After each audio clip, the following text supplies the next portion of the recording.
step one, from my perspective, is to make sure that we have a state-of-the-art, world-leading monitoring system in place.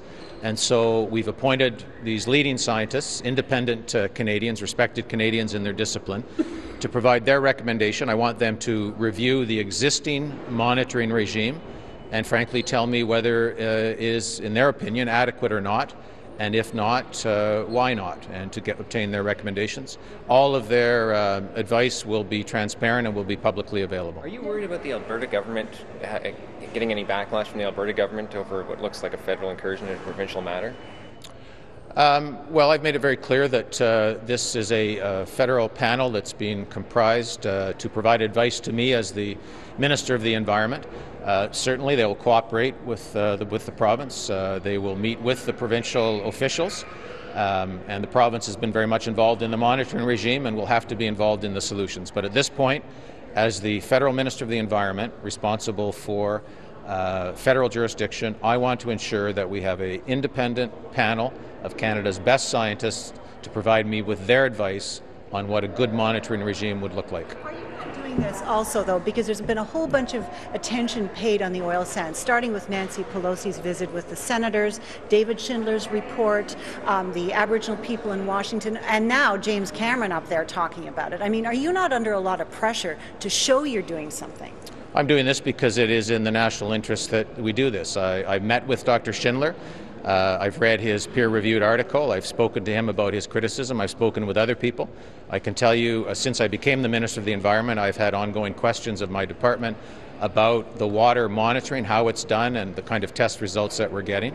I think we have to be prepared to continually improve our regulatory system, and we have to make sure that we're getting state-of-the-art information with a state-of-the-art testing system. If we're not, we have to have that, and we have to make the changes that we need. So step one is on a quick turnaround basis over the next 60 days to have 5 of Canada's leading scientists provide us with their advice. How much is all this going to cost?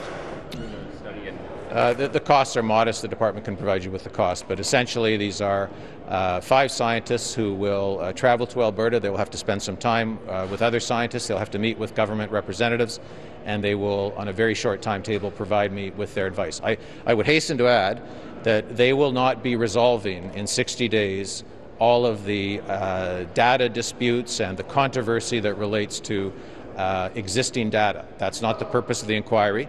The purpose of their inquiry is to make recommendations on what a state-of-the-art water monitoring regime should look like, and then we will move to ensure that that is in place. Don't you have to do something more quickly to turn things around? I mean, don't you believe that Canada has a black eye over all of this? Well, I think we're moving very quickly. This panel is going to report back within 60 days as an advisory panel. This is not the only step that we're taking. As you are aware, over the course of the summer, we purchased a very sophisticated piece of equipment, a fingerprinting unit that is in the process of testing water from the Athabasca River to try to resolve this debate about whether chemicals that are found in the river are naturally occurring or whether they have resulted from industrial contamination. And so all of these efforts are directed towards the same outcome, which is to say, make sure that we produce oil from the oil sands, but that we do it in the most environmentally responsible manner. That's what Canadians expect. But can you not be called into criticism, because the federal government has responsibility for monitoring under a whole bunch of triggers, like Aboriginal people, responsibility for Aboriginal people, interprovincial water, fisheries. You, as the federal government, could be criticized and have been for not doing this years ago, for not being more aggressive about your monitoring. Well, the federal government and the provincial government have worked together on the monitoring and the testing that's been done for many years. There was an agreement put in place, as I recall, back in 1997, where the two governments have worked together. I have heard the criticism. I have reviewed closely the criticism that I have heard over the course of the last several months. I have had my own concerns about the nature of the testing that's being done, and have proceeded on this basis to get immediate response from some of Canada's best scientists. The report is going to be out in 60... Is that what it boils down to? Whether or not the ramp is producing the right data is very much at the heart of this issue. That's not the only question, but certainly some of the scientists, including Dr. Schindler, but others as well, have criticized the nature of the testing that's being done under ramp. I think RAMP was conceived with the best of intentions, and it may well be that these 5 scientists tell us that RAMP is doing an exceptional job. But I think it behooves us as a country to get that advice from 5 independent scientists. These are scientists from Quebec, from Alberta, from Ontario, headed by a pretty remarkable Canadian, Elizabeth Dowdeswell, who was former executive secretary of UNEP, internationally respected.